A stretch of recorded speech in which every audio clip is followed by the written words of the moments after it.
अस्सलाम वालेकुम viewers and my students, welcome back to my channel study and learn में उन सब लोगों का बहुत बहुत शुक्रिया जिन्होंने मुझे सपोर्ट किया। अल्लाह ताला आप लोगों को सेहत दे, ज़िंदगी दे और जो इल्म की तलब है वो मज़ीद आपके अंदर हो ताकि आप मज़ीद इस तरह की चीज़ें सीखें।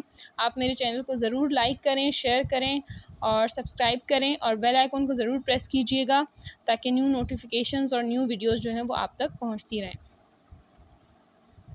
तो स्टडी एंड लर्न में हमने पिछली दफ़ा सिमेट्रिक डिफरेंस किया था, लेकिन आज हम करेंगे सिमेट्रिक डिफरेंस बाय फार्मूला। काफ़ी लोग इसमें कंफ्यूज हो जाते हैं, बट मैं आपको बताती चलूँ कि डिफरेंस बाय फार्मूला इन दोनों तरह से, यानी दोनों दो मेथड होते हैं हमारे पास, हम इन दोनों तरह से सॉल्व कर सकते हैं। ठीक है, तो कोई भी आपका क्वेश्चन हो, कुछ भी आप पूछना चाहते हैं तो आप ज़रूर कमेंट मुझे कीजिए, कमेंट करें और कमेंट में अगर आप कोई और मज़ीद चीज़ें सीखना चाहते हैं तो आप मुझे ज़रूर कमेंट करके बताया करें और मेरी चैनल को ज़्यादा से ज़्यादा लाइक करें और शेयर करें ताकि बाकी लोग भी जो नहीं कर पा रहे हैं या किसी कन्फ्यूजन का शिकार हैं उन सब की मुश्किलात जो हैं वो दूर हो जाएं। तो सिमेट्रिक डिफरेंस की ये दोनों प्रॉपर्टीज़ हैं हमारे पास, हम इन दोनों तरह से या दोनों फार्मूलाज के थ्रू जो है वो डिफरेंस निकाल सकते हैं। हम सपोज़ करते हैं if A is equals to 1 2 3 4, हमारे पास एक ए सेट है and B is equals to 2 4 6 8। कोई भी एलिमेंट्स हो सकते हैं, ज़रूरी नहीं है, इनका नाम भी कुछ भी हो सकता है, ज़रूरी नहीं है बी भी हो सकता है, सी एस डी कुछ भी हो सकता है सेट। ठीक है, हमें बस ये जो सिंबल है डिफरेंस का, ये हमें देखना है कि हमें फाइंड क्या करना है, ए डेल बी, सिमेट्रिक डिफरेंस का सिंबल हमारे पास है। ठीक है, तो सोल्यूशन लिखा, ए और बी का सेट लिखा और जो हमें मालूम करना है ए डेल बी, हमने क्वेश्चन मार्क लगा दिया। फार्मूला हमारे पास, हम फर्स्ट ये वाला फार्मूला यूज़ कर रहे हैं। ये जो चीज़ें, जो तीन चीज़ें हम इसके अंदर सीखेंगे वो तीनों मेथड या तीनों जो यूनियन है, इंटरसेक्शन है और जो डिफरेंस है, ये मैं अपनी पिछली वीडियोस में आप लोगों को बता चुकी हूँ और मैं उसका लिंक भी जो है वो डिस्क्रिप्शन में डाल दूँगी, आप लोग वहाँ से उसको देख सकते हैं। तो ए डेल बी हमारे पास है, A union B minus A intersection B. ठीक है, तो इसमें क्या है, अगर आप देखें, अगर हमें ये प्रूव करना है तो यहाँ पे हमें तीन काम करने पड़ेंगे। तीन, पहला ए यूनियन बी, ठीक है, तो दूसरा ए इंटरसेक्शन बी और तीसरा इन दोनों का डिफरेंस, यानी जो हमारे पास ए यूनियन बी आएगा और जो हमारे पास ए इंटरसेक्शन बी आएगा, हम उन दोनों का डिफरेंस निकालेंगे। जैसे कि हमने पहले कह दिया है कि यूनियन क्या होता है, बेसिकली दोनों सेट्स का कॉम्बिनेशन होता है, या दोनों सेट को हम यूनाइट करके बाय सीक्वेंस से लिखते हैं। तो ये मेरा ए सेट था, ये यूनियन, और ये मेरा बी सेट है। ठीक है, अब आपने क्या करना है, इन दोनों के जो एलिमेंट्स हैं उनको कंबाइन करना है। जैसे 1, उसके बाद 2 सीक्वेंस के साथ, उसके बाद 3, 2 दोनों में है, मैं पहले भी बता चुकी हूँ, लेकिन हम उसको एक दफ़ा लिखते हैं, और 3, उसके बाद 4, उसके बाद 6 और उसके बाद 8। तो ये है हमारा ए यूनियन बी। उसके बाद हम नेक्स्ट करेंगे A intersection B. A intersection B हमारे पास क्या है, ए का सेट, इंटरसेक्शन, और फिर हमारे पास है बी का सेट। इंटरसेक्शन मीन्स यही होता है कि दोनों में जो सेम होंगे, यानी कॉमन। तो 2 इस सेट के अंदर भी है, यानी ए सेट के अंदर भी है और बी सेट के अंदर भी है, तो 2 आ जाएगा, और 4 भी ए सेट के अंदर भी है और बी सेट के अंदर भी है, तो ये हमारा इंटरसेक्शन आ जाएगा। तो ये 2 काम हो गए। अब तीसरा काम हमारा क्या है, मैं अगर चाहूँ तो यहाँ ये लिख भी सकती हूँ ताकि आप लोगों को, ये पहला काम ए यूनियन बी निकाला, उसके बाद ए इंटरसेक्शन बी निकाला, और अब हम अपना थर्ड जो प्रोसेस है इसका वो करने जा रहे हैं, और इसके बाद हमारा जो आंसर है वो मुकम्मल हो जाएगा। तो ए यूनियन बी हमारे पास क्या है, जो हमारे पहला निकला था, हम इसको इक्वेशन 1 कह देते हैं। सपोज़ अगर ये हमारी इक्वेशन 1 है, ठीक है, और ये जो ए इंटरसेक्शन बी निकला है ये हमारा इक्वेशन नंबर 2 है।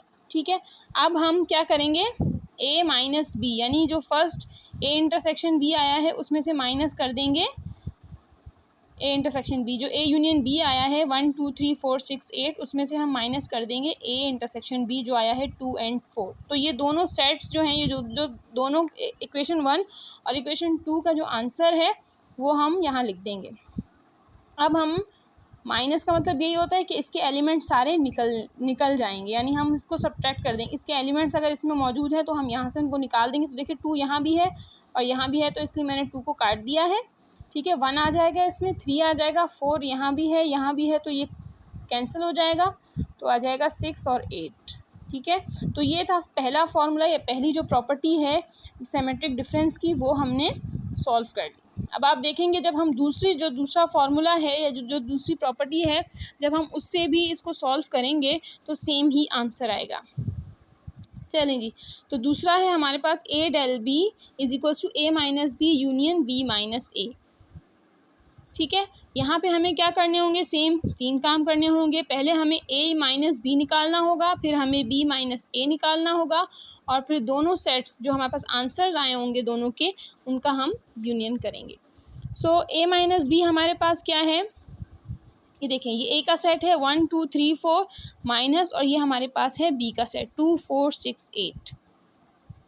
अब सब्ट्रैक्शन का मतलब यही है कि ये सारे एलिमेंट्स निकल जाएंगे, जैसे 2 4 6 8। ठीक है, अगर इसका कोई एलिमेंट इसमें है, मैं बड़ी सिंपल उससे आपको समझाने की कोशिश करती हूँ कि अगर इसका कोई एलिमेंट इसके अंदर मौजूद है तो वो भी कैंसिल हो जाएगा। तो जो इस सेट के अंदर, यानी ए सेट के अंदर हमारे पास जो एलिमेंट्स बचेंगे वही हमारा आंसर होगा।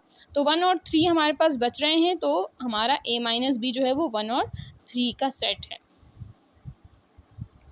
उसके बाद हम आ जाते हैं बी माइनस ए पे। बी माइनस ए लिख के लिए सेम बी पहले लिखना पड़ेगा, बी का सेट माइनस और फिर ए का सेट। अगेन सब्ट्रैक्शन का मतलब है जो ये सेट होगा, यानी सब्ट्रैक्शन के बाद जो सेट आ रहा है उसके सारे एलिमेंट्स हम क्रॉस कर देंगे या काट देंगे, वो हमारे सेट के अंदर नहीं आएंगे। तो 1 2 3 4 अगर हम कैंसिल कर देते हैं, यहाँ से भी 2 और 4 कैंसिल हो जाएगा, 6 और 8 सिर्फ हमारे पास बचेगा। तो ये हमारा है बी माइनस ए। इसको हम इक्वेशन 1 कह सकते हैं। कि अब आप खुद देख लीजिएगा कि जब हम इसका यूनियन करेंगे दोनों का, ए माइनस बी आ रहा है 1 और 3 और दूसरा आ रहा है 6 और 8, तो ये हमारे पास आ जाएगा A minus B union B minus A. A minus B हमारे पास है 1 3 और यूनियन उसका करेंगे हम किसके साथ, 6 8 के साथ। सो यूनियन का मतलब होता है दोनों को कंबाइन करके लिखना है। तो अगर हम दोनों को कंबाइन करें तो 1 3 6 8 सीक्वेंस के साथ आ जाएगा। ये है हमारा आंसर। अब आप गौर करें 1 3 6 8 इससे भी आया है, और अगर हम इसको देखें तो इससे भी जो हमारे पास आंसर आया था वो 1 3 6 8 है। इसका मतलब क्या हो कि हम कोई भी प्रॉपर्टी अप्लाई कर सकते हैं और हम अपना, हाँ वो अलग बात है कि आपको पेपर में या क्वेश्चन में ये ना दिया हो कि आपने इससे करनी है तो आपने इससे करनी होगी, अगर इससे कहा हुआ है तो आपने इससे करनी है। अगर आपकी चॉइस पे छोड़ दिया गया है तो आप जिससे चाहें आपका आंसर जो है वो बिल्कुल सेम आएगा और करेक्ट आएगा।